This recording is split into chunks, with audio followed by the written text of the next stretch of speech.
Social media کے ذریعے ایک اور سوال یہ آیا ہے کہ فجر کے بعد سونے سے کیا رزق میں تنگی ہوتی ہے؟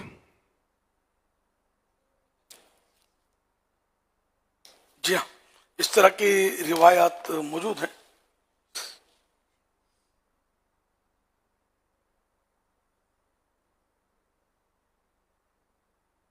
اللہ کے پیارے پیارے آخری نبی صلی اللہ علیہ وسلم نے ارشاد فرمایا، رزق کی طلب کے اوقات میں مت سویا کرو، اور یہ وقت نماز فجر سے لے کر سورج طلوع ہونے تک ہے۔ سورج طلوع ہونا یعنی سن رائز ہونا، سورج نکلنا۔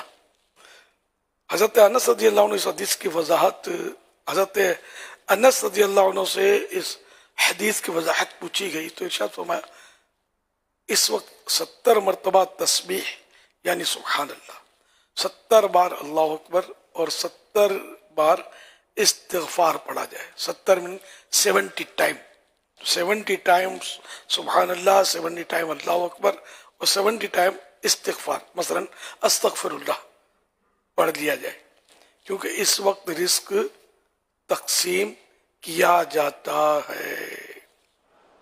تو یہ جب فجر ہوتی ہے نا، فجر کے ٹائم میں سونا جو ہے نا یہ منع ہے۔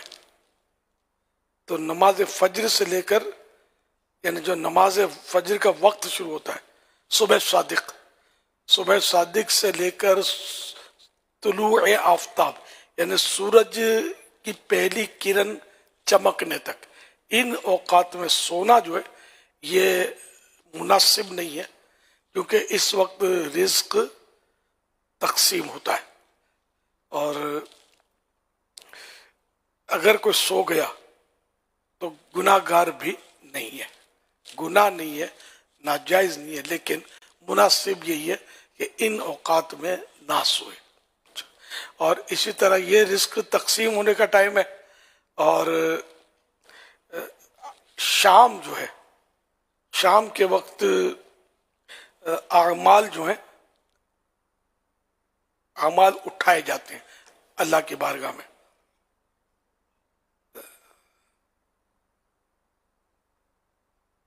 ہاں، یہ خاتم المحدثین حافظ ابن حجر عسقلانی رحمۃ اللہ علیہ لکھتے ہیں کہ رزق کی تقسیم نماز فجر کے بعد کی جاتی ہے اور اعمال شام کے وقت اٹھائے جاتے ہیں۔ تو جو کوئی ان دو اوقات کو اللہ کی اطاعت میں صرف کرے اس کی روزی میں برکت ہوتی ہے اور عمل میں بھی۔ شام کو صبح صادق سے لے کر طلوع آفتاب تک رزق کی تقسیم کا ٹائم ہے، اس میں سونے سے بھی نقصان، اور شام کو مطلب یہ کہ اعمال اللہ کی بارگاہ میں اٹھائے جاتے ہیں۔